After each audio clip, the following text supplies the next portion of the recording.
अगर आम अल्फाज में मैं बात करूँ गर्दन का दर्द, नेक पेन को हम क्योंकि मेडिकल टर्म में सर्वाइकल पेन कहते हैं, ये मुख्तलिफ़ किस्म की होती है, मुख्तलिफ़ वजूहात हो सकती हैं। अभी आपने जिस तरह बात की, मैं तो हमेशा आपको डॉक्टर फ़िज़ा कहता होता हूँ बिकॉज बहुत सी चीज़ें आप एक्सप्लेन कर जाती हैं। जैसे वो वेरी गुड थिंग कि पोस्चर रिलेटेड आजकल वैसे मैं ये लास्ट 7-8 ईयर्स में सडनली जो सर्ज मेरी जो सर्वाइकल पेन या नेक पेन की है ना, यंग इंडिविजुअल्स हैं जो आपने बात की। And this is because software houses most of the one मेरे जो पेशेंट है दे आर सर्वाइक ये पेन के जो सॉफ्टवेयर हाउसेज वाले कंप्यूटर पे बैठे हुए हैं, काम कर रहे हैं। Software houses 12 hours 14 hours continuously बैठे हुए कर रहे हैं।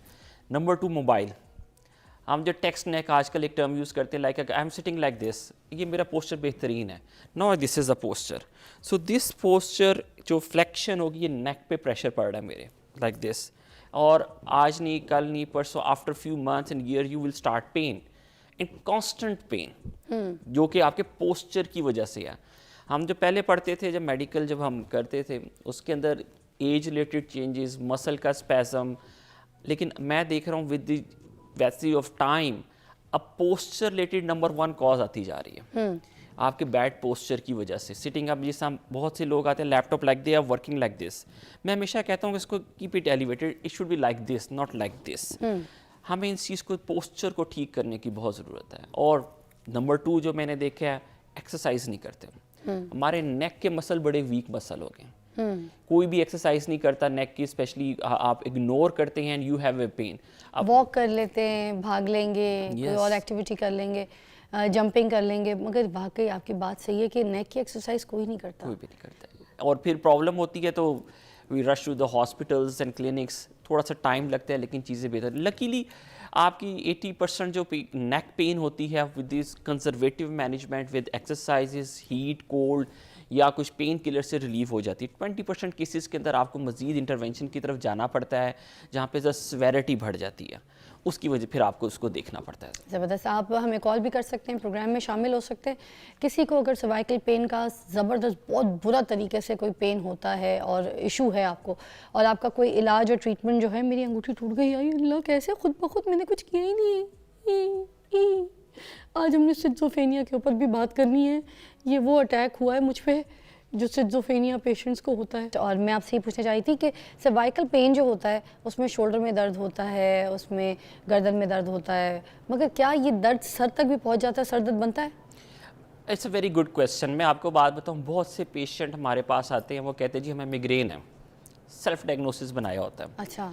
और जब हम उनको एग्जामिन करते हैं पता लगता है कि वो सर्वाइकल इशू है जिसकी वजह से रेफर्ड पेन हो रही होती है। रेफर्ड पेन से हमारा मुराद होता है कि प्रॉब्लम इज समवेयर एल्स, ठीक है, लेकिन वो सिम्टम्स इधर आ रहे होते हैं।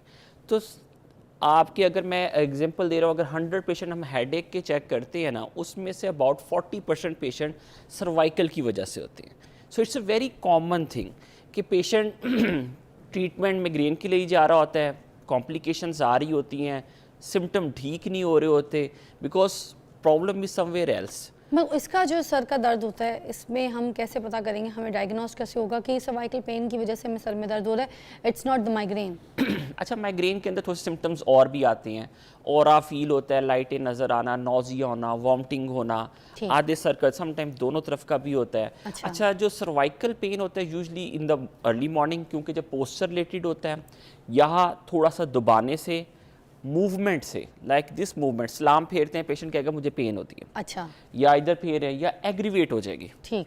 तो ये बड़े कॉमन होता है और ज़्यादातर ये एग्जामिनेशन से पता लगता है। इट्स नॉट लाइक कि सेल्फ डायग्नोसिस थोड़ा सा मुश्किल है।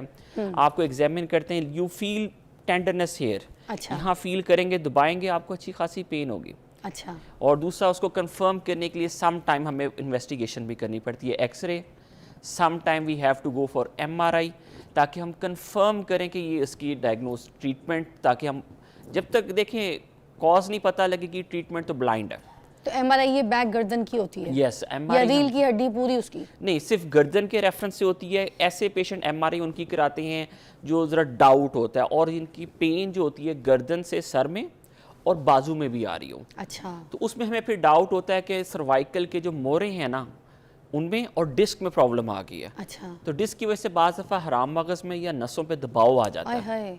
तो वो पेशेंट को क्या होता है कि सर में दर्द इनिशियली, गर्दन, और फिर करंट लाइक पेन आती है बाजू में, राइट में आ सकती है, लेफ्ट में, या दोनों में आ सकती है। अच्छा, तो उसको कंफर्म करने के लिए हमें फिर एमआरआई करानी पड़ती है, ताकि हम कंफर्म करें कि ये डिस्क रिलेटेड प्रॉब्लम है या कोई बाज़ दफ़ा इन्फेक्शन, या बाज़ दफ़ा हमने ऐसे केसेस भी देखे हैं कि ट्यूमर भी निकल आता है, कैंसर निकल आता है बाज़ दफ़ा। अच्छा, तो उसके लिए कंफर्मेशन के लिए आपको एमआरआई करवानी पड़ती है। And that's a very important thing कि आप डायग्नोसिस करें, इग्नोर नहीं करना चाहिए। और सेल्फ डायग्नोसिस में हमेशा कहता हूँ सेल्फ ट्रीटमेंट अवॉइड करनी चाहिए। ये जो मेडिकेशंस खा लेते हैं, ये तो किडनी भी बहुत ज़्यादा सफ़र करती है। मैं बार बार ये बात बोलती हूँ, सारे डॉक्टर्स आके ये बात बोल के जाते हैं कि आप जितने पेन किलर्स हैं उनको छोड़ दें, उनको आग लगा दें, डॉक्टर से पूछे बगैर पेन किलर्स ना यूज़ किया करें। हमारी आदत हो गई, दर्द होता है हम पेन किलर पहले। मैं 100% एग्री करता हूँ। पहले एक प्रॉब्लम में होती है, जिससे सर्वाइकल पेन की बात करता हूँ, पेन किलर खाते हैं, आप दोबारा मेरे पास आते हैं, गैस्ट्राइटिस हुआ होता है, स्टमक में अल्सर बन गए होते हैं, या किडनी फेलियर की तरफ चले गए होते हैं।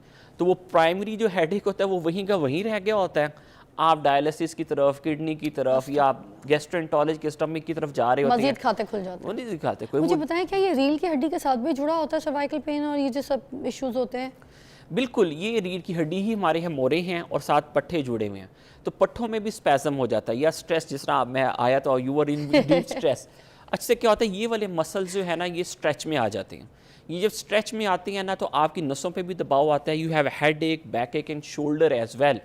तो ये आपके, जिस तरह हम बात कर रहे थे, पेन सिर्फ ये नहीं है, मेंटल भी है, एक स्ट्रेस भी है, that is also, it can be many other factors, professional related हो सकते हैं, job related, family issues.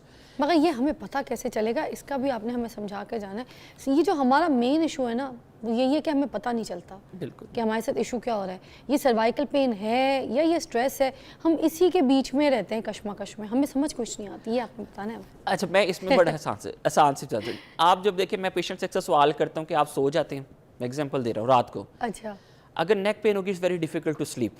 Okay, ठीक है, दर्द है, हाँ, डाइवर्जन है ना, जिससे आपको टूथ एक है, अगर आपको टूथ एक है, क्या आप सो सकते हैं? नहीं, यू कांट स्लीप, राइट।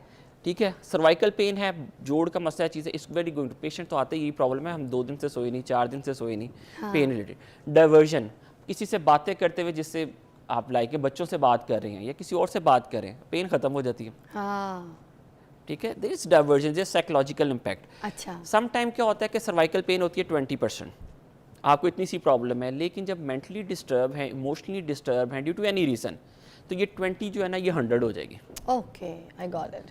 ठीक है। ये एग्रीवेटिंग फैक्टर है ठीक कि है। वो आपकी जो पेन को बढ़ा देता है, आप परसीव ज़्यादा कर रहे हैं, चाहे वो इतनी प्रॉब्लम है भी नहीं। सो इट्स वेरी इंपॉर्टेंट कि आप मेंटल अपना, जब तक स्ट्रेस रिड्यूस नहीं होता, ये आपके एग्रीवेटिंग फैक्टर है, इट्स वेरी डिफिकल्ट। तो हम ट्रीटमेंट की जब बात करते हैं, इस तरह की क्रॉनिक पेशेंट हो जाते हैं, तो हम इसको बायो साइको सोशल मॉडल बोलते हैं। बायो में के जो प्रॉब्लम है, ठीक। साइको में साइकोलॉजिकल, ठीक। And third mean social. देखिए, सोशल फैक्टर्स बहुत ज़्यादा होते हैं हम लोगों के, बहुत से जी, वो फैमिली मेम्बर आएगा, वो क्या कहेगा, ठीक है, फलां आया, उसने कपड़े कैसे पहने हुए थे, आपको प्रॉब्लम है जी, मैंने बाहर नहीं, हस्बैंड कह रहा है जी चलो आज बाहर खाना खाने जाते हैं, कि नहीं मेरे सर दर्द, मैंने नहीं जाना। दिस सोशल फैक्टर्स भी आपके डिस्टर्ब होना शुरू हो जाते हैं। तो आप इन तीनों को कैटर करना होता है। तो इस जो सिर्फ यंग इंडिविजुअल्स में भी ये सारी प्रॉब्लम, पहले तो ओल्ड एज में आती थी, लेकिन इस मर्जिंग ऑल अरे ओवर। बच्चों में आना शुरू हो गई है, छोटे छोटे बच्चे कहते हैं अम्मी दर्द हो रही है, you know that. In my family there so many kids they saying कि अम्मी दर्द हो रही है। मेरी दोस्तों के बच्चे, ये मुझे लगता है यही इशू है, लैपटॉप, आईपैड। मैं आपसे पहली बात की, ये नंबर 1 कॉज हो गई है। नंबर 1 कॉज है। बाकी चीज़ें पीछे जाती जा रही हैं, ये ऊपर आती जा रही है तेजी से। डिजिटल दौर अच्छा है, एआई अच्छा है, कंप्यूटर अच्छा है, टेक्नोलॉजी अच्छी है, मगर ये सारी चीज़ों के साथ साथ हमारी सेहत जो है, और जो हमारी सेहत की जो उम्र है, वो कम होती जा रही है ज़िंदगी की, है ना। ये भी हमें बड़ा इसको फेस करना पड़ा है। अब मैं एक और चीज़ पूछना चाहूँगी, मुझे बताएं कि ये जो तकिया होता है जिसके ऊपर हम सो रहे होते हैं और हम गर्दन में रखते हैं, जब कभी हमें सर्वाइकल पेन हो, गर्दन में दर्द हो, हम सबसे पहले अपने तकिए की पोजीशंस को चेंज करते हैं। तो क्या तकिए की वजह से भी सर्वाइकल पेन्स का इशू हमें हो सकता है? बिल्कुल, देखिए, bad posture is very common. अब अगर मैं सिर्फ समझाने के लिए बात करूँ, अगर ये हमारे स्पाइनल कॉर्ड है और ये गर्दन है, अगर हम सो रहे हैं, if you are pillow on the pillow, अगर पिलो ज़्यादा ऊंचा होगा तो हमारी बॉडी ऐसे है और नेक ऐसे आ जाएगी, it will again cause a problem. या पिलो बहुत कम है, आपकी बॉडी ऐसे है और गर्दन थोड़ी सी नीचे को हो गई है, again it will cause problem. So it should be straight. अच्छा, अगर आप राइट करवट पे भी लेटते हैं तो आपकी स्पाइन सीधी होनी चाहिए, आपकी स्पाइन ऐसे है, गर्दन ऊपर या नीचे नहीं होनी चाहिए, it should be straight. Okay. ये बहुत इंपॉर्टेंट चीज़ है कि आपकी स्पाइन जब भी ये फ्लेक्शन हो जाएगी, मतलब फ्लेक्शन से मुराद है गर्दन ऐसे होगी, मैं अगर लेफ्ट पे सो रहा हूँ और मेरी गर्दन ऐसे है, या मैं लेफ्ट पे सो रहा हूँ मेरी गर्दन ऊपर है, पिल्लो 2-3 रखे हुए हैं, आपकी नेक में पेन आनी ही आनी है। ये पोस्चर रिलेटेड है। ठीक है। तो इट शुड बी स्ट्रेट, कि अगर मैं लेटा हुआ हूँ तो मेरी गर्दन और body it should be straight. ये आपका सबसे कॉमन प्रॉब्लम आती है हमारे, कि मैंने देखा है कोई बाजू नीचे रख के करता है, कहता है जी मैं बाजू जो है ना पिलो के नीचे रख के, फिर 2 पिलो ऊपर होते हैं और फिर रखा हुआ होता है। हाँ। इससे वेरी कॉमन, आजकल हफ्ते 2 हफ्ते बाद बैड पोस्चर की वजह से आपको ये प्रॉब्लम आनी है। सर आपके पास बस 1 मिनट है, अगर आप हमें बता दें कोई ऐसी एक्सरसाइज जो आप कह रहे थे कि गर्दन की रोज करनी चाहिए, तो वो 1 मिनट की कोई एक्सरसाइज मैं देखिए सबसे आसान आपको मैं बताऊं, जब भी सुबह उठे ना, just place your hand in the forehead और इसका जोर लगाना है और काउंट करना है 10 तक, 1 2 3 4 5 6 7 8 9 10, और फिर पीछे भी जोर लगाना है 1 2 3 4 5 6 7 8 9, एंड देन राइट। इसी तरह 10 तक गिनना है और इस तरह 10 तक गिनना है। This is the best exercise जो आपके नेक के 4 मसल्स, जो चारों क्वाड्रेंट के मसल्स हैं ना, वो स्ट्रेंथन हो जाएंगे and they will grip it. ये आपको जब भी ग्रिप करेंगे यू विल फील कंफर्टेबल। ये सबसे आसान एक्सरसाइज जो उठ के, और मेरा ख्याल है कि अगर आप 10 तक गिनना है 10 टाइम्स कर लें और 10 टाइम्स कर लें ये चारों, तो ये 5 से 7 मिनट की एक्सरसाइज है। ये नेक के मसल आपके बहुत स्ट्रॉन्ग हो जाएंगे, और जिनको भी ये सर्वाइकल पेन होता है यू विल मैजिक, आप कहेंगे ये कोई मैजिक था जो हमें कर सका। मतलब आपने अपनी जो है ना ज़िंदगी को धक्का नहीं देना है, ये जो दर्द है इसके साथ आपने बस तोता पाल के नहीं चलना है, आपने अपनी गर्दन को, सर को धक्का देना है, यू नो रिलीफ, आपका पेन हो जाएगा। नवाब शाह से कॉल है रियाज अहमद साहब के। अस्सलाम वालेकुम। अस्सलाम वालेकुम जी रियाज अहमद साहब, क्या पूछना चाहेंगे?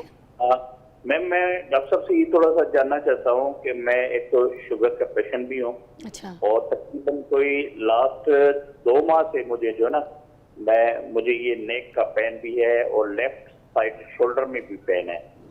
तो इस सूरत हाल में मैं हालांकि दवाई भी ले रहा हूँ NMC से, डॉक्टर अपना